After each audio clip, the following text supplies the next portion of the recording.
Hi there, welcome to Roots from LNER. Dodge the traffic and dive into a good book. When you travel by train with LNER, it's freedom all the way.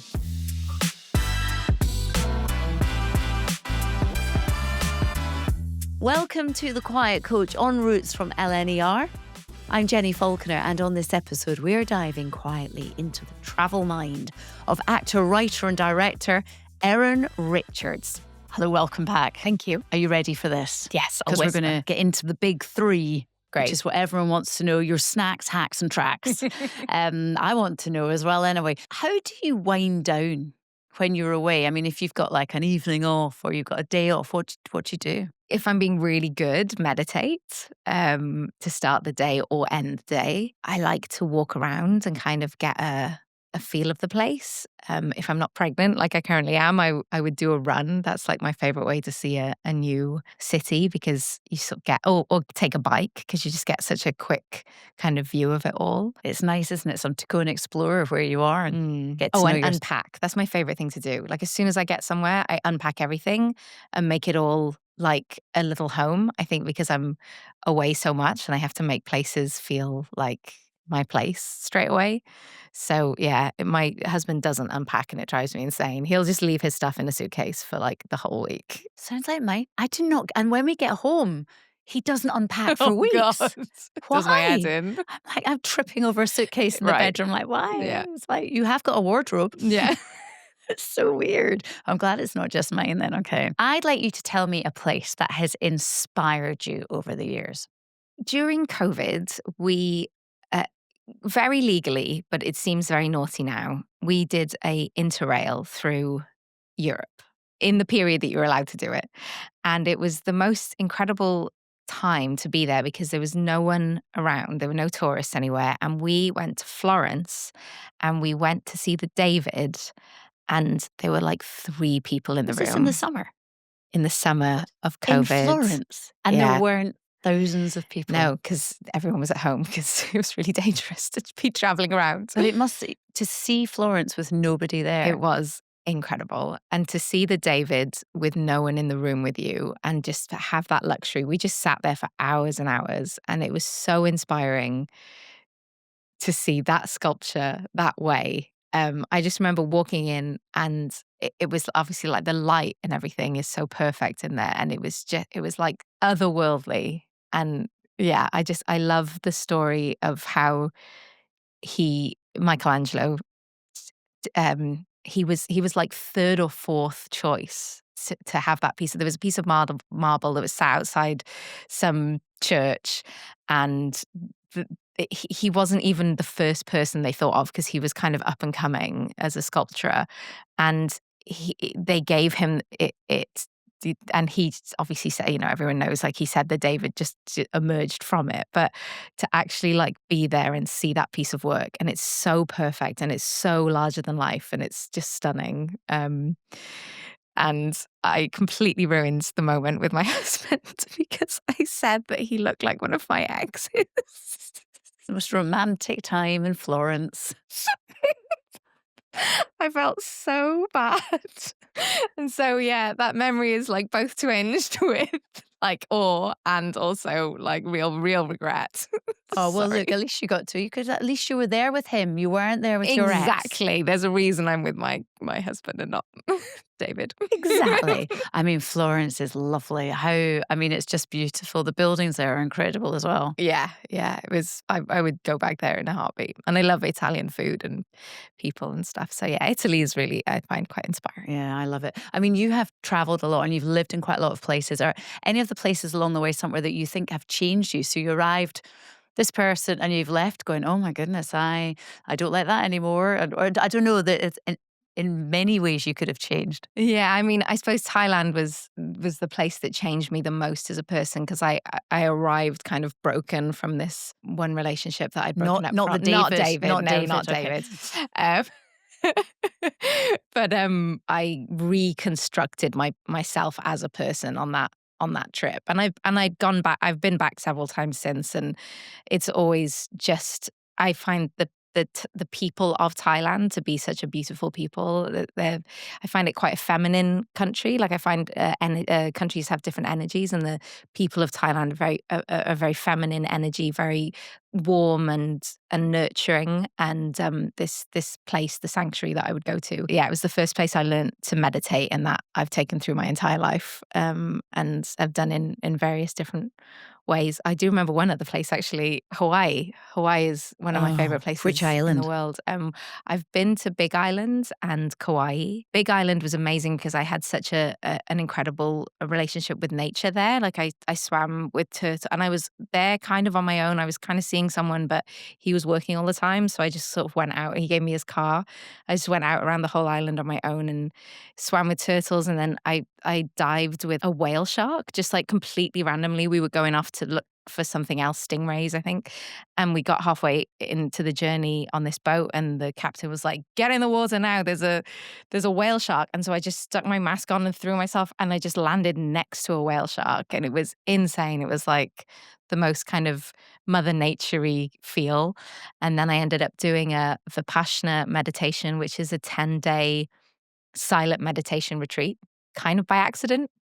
And that was another like huge life-changing moment for me, because I've done a lot of like ayahuasca, and I've done all these different experiences where people have facilitated my change, where, either they guide you through things. But when I did this meditation retreat, I learned that I could do that all by myself, and I didn't actually need anybody else, even though I still love having practitioners because they're obviously incredible. But really, I have all the tools that I need to kind of calm my mind or whatever it is that I need to do on my own. So I learned that in Hawaii in a Oh, wow. Vipassana, which was I mean, amazing. all these places that you go and meditate, they are in the most Yeah, beautiful surroundings, I aren't mean, they? it helps. I mean, that's just, I don't even need to meditate. I just sit and look out to sea. Right. It's just Yeah. stunning. Yeah. I Yeah. mean, how great. Yeah. I'd love to do those islands. I've done a couple of other islands in Hawaii, but not those ones. Oh, they're great. Yeah. As soon as I got there, I remember getting off the plane and there was a tree just outside the airport. And I just went down and I just sat and I hugged this tree. And it felt like this, like, big boobed woman just giving me like a granny, like giving me this massive hug and being like, everything's cool. Like, you're going to be just fine. It was I mean, the amazing. only downside about Hawaii is so far from the That UK. is Were literally you the going from problem. the UK at the time? I think I was going from I LA, see. You're which makes it easier. yeah, that's not so Yeah. Oh far. gosh, to go from the UK there is such a trip. You have to spend a long time there just to even get over the jet lag. I did that once, and I before I went, I'd been really unhealthy, and I decided I was going to phone the airline and book myself the fruit plate. I bet you regretted that. Oh my god, there's Like like 2 24 hours flights, later. 24 hours of flying, and then on the way back again, I was Oh like, "No." no. So that's never do that. Terrible. Never do that. Regretted that. I went the opposite way. I would order, like sometimes when you're in economy, you can actually order first class food Oh, and it costs like 35 quid or did not something. know that. Yeah. I don't know if it can still happen. It was a period of time I used to do that all the time. You get like the gourmet, because that's the only bit that's really better about any of the business class stuff, and the lying down, obviously. But like the food is so good. We're talking about snacks now. We need to know your snacks. What are your snacks on a journey? Dark chocolate. So I've always, at any time, even like now, got a bar or two of dark chocolate in my bag, and I'm just completely addicted. I don't drink coffee, so it's kind of it's caffeine's sister, theobromine, which is in dark chocolate. So that's how I keep myself going all day. So you just would it be like a piece a day or a Oh God, no, like a bar, like a huge bar of chocolate a day. But it's dark chocolate, so I convince myself it's fine, it's oh, healthy. that's healthy. And I go around the world looking for the best. So like my three favorites are Soma from Canada, Raka from Brooklyn in New York, and Hotel Chocolat here. Oh my god, I love that you have like a Oh, I chart. know. I know my places. And Not like milk when I go, chocolate.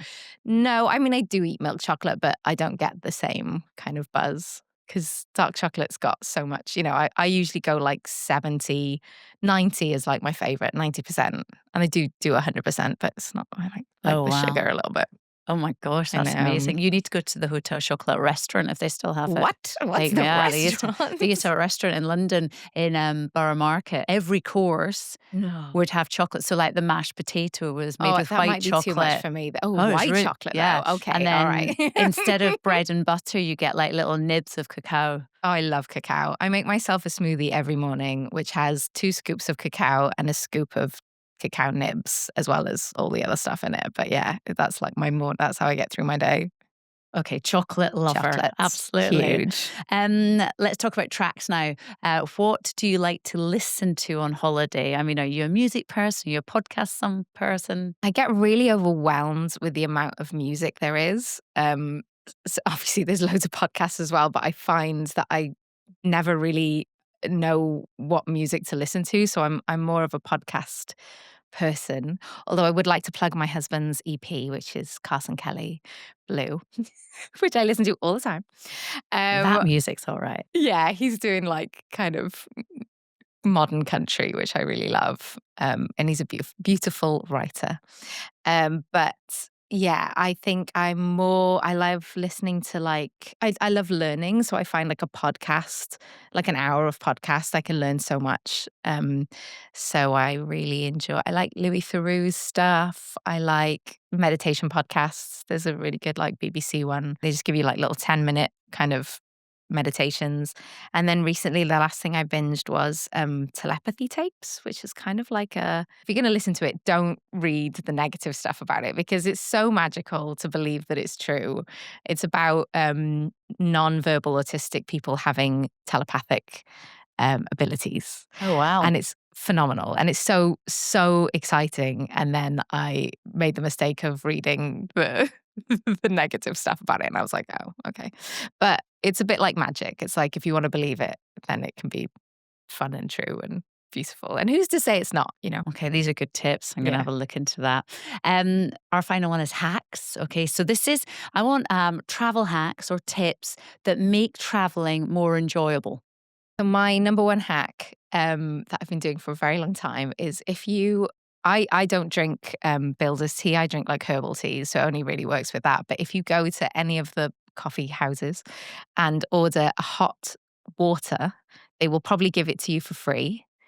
And then you just take your own tea bags and you put it in the hot water and you literally save like £3.50. Yeah, but it's ridiculous, isn't it? I order sometimes a cup of tea and I'm like, it is just hot water. It's literally hot water and leaves. And why are you charging me £4.50 for it? And also, like, if you get a small, it's like £3.20. And then you get a large, it's like £3.80.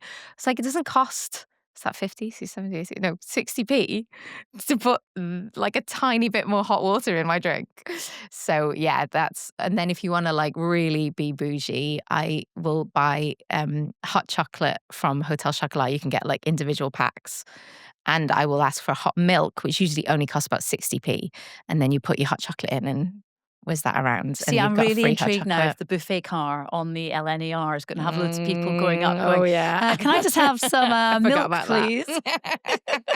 Don't do it if you're on the train. Support the train. It is frustrating, isn't it? You're kind of like, I get it when you're having a coffee, but yeah, it's like, A tea, it's hot water. So yeah, carry your tea bags and your what kind hot of chocolate flavor around. herbal tea do you drink? In order, I go Got another chart. Mint is my top, and then lemon and ginger, and then rooibos.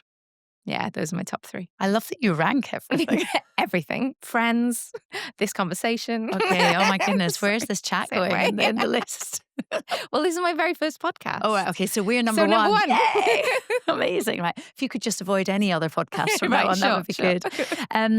Do you get jet lag? Are you someone that struggles with it? I'm pretty good at jet lag. Yeah. Have you got it down to a fine art? Yeah. So I would say another tip is when you get on the plane, change your watch so that you are already on the time of the place that you're going. That really helps your brain. And then sometimes, I have had good and bad experiences with melatonin. Okay. So you want to just get a really low dose, so like 0.5, and then you take the melatonin when you want to go to sleep. And sometimes it makes you a bit groggy and gives you crazy dreams. So don't, tell me off if it's horrible for you. But I find it quite useful sometimes. Okay. All right. Yeah, I know you can't really And get. don't have a 2-year-old. That's the other advice. Not for jet Don't lag. travel with kids. Yeah, they're really good to get over Really jet bad lag. at it. They just don't get it at all. They don't get it at all. Yeah. Oh, it has been really lovely to chat to you. We're nearly at the end of the Quiet Coach episode. And so before we go, I like to ask all guests this question. What have you learned about yourself as a traveller? I know, instantly you're laughing. Is there a chart for this? There is, yeah. Okay. I'm terrible. No, I'm a very good traveller, and I am better and happier when I'm not running through an airport. So I'm going to give that to my husband, that he's changed me Oh, that's lovely. for the better.